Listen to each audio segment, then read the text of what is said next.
mi nombre es Vanessa Calderón y en este video vamos a ver en lo que consiste la soldadura por arco eléctrico. Para empezar debemos de saber que la soldadura es un proceso por fusión en el cual la unificación de los metales se obtiene mediante el calor de un arco eléctrico entre el electrodo y la pieza a soldar. Esto funciona mediante una descarga de corriente eléctrica a través de la separación en un circuito y sostiene por la presencia de una columna de gas ionizada llamada plasma, a través de la cual fluye la corriente. A continuación veremos más gráficamente en lo que consiste todo este proceso de la soldadura y vamos a ir. Una vez ubicada la máquina en su lugar de instalación, conectamos los cables del circuito de soldadura. Existen dos tipos de conexiones de los cables: conexión en polaridad directa y conexión en polaridad inversa.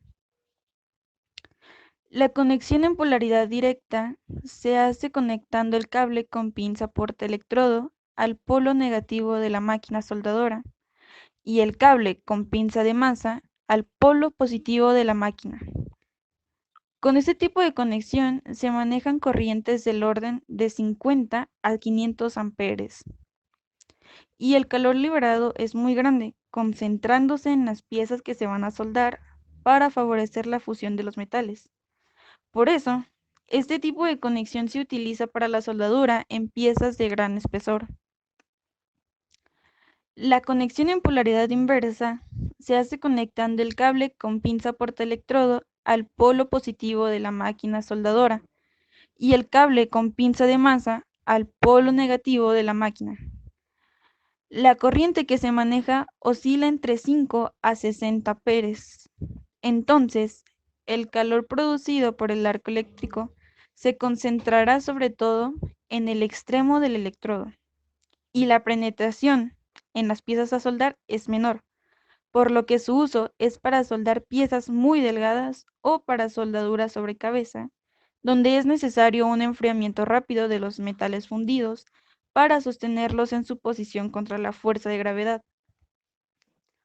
Por lo anterior, es necesario tomar en cuenta para cada tipo de soldadura una polaridad determinada. Supongamos ahora que conectamos los cables en polaridad directa. Entonces colocamos en la pinza portaelectrodo el electrodo adecuado para el trabajo que realizaremos y posteriormente fijamos la pinza de masa al metal o pieza sobre la que se va a hacer la soldadura. Una vez hecho esto, accionamos el interruptor de energía, en el cual sirve para energizar o desenergizar la máquina soldadora. Nunca debemos operar este interruptor mientras esté presente el arco entre el electrodo y la pieza de trabajo, pues esto reduce la vida del interruptor. Es importante recordar que antes de accionar la máquina, debemos bajar el voltaje y amperaje al mínimo, con los controles respectivos.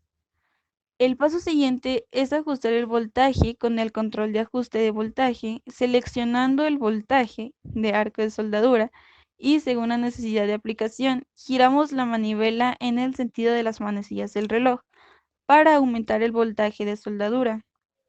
Para disminuir, gire en el sentido contrario de las manecillas del reloj y, de igual manera, ajustamos el amperaje de acuerdo a las condiciones de trabajo.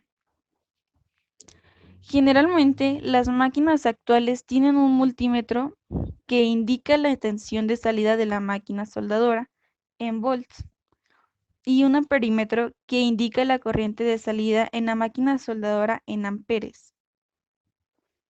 Una vez completados los pasos anteriores, procedemos a realizar el trabajo, pero sin exceder el ciclo de trabajo continuado de la máquina, ya que puede dañar la unidad. Este tiempo se puede consultar en el manual del fabricante de la máquina. Regularmente, el ciclo de trabajo de toda máquina soldadora está basado en un intervalo de 10 minutos. Es importante que al terminar la soldadura se debe apagar siempre la máquina y quitar el electrodo de la pinza portaelectrodo. Bueno, eso fue todo por mi parte, espero les haya gustado, gracias por ver y nos vemos en el próximo video, creo.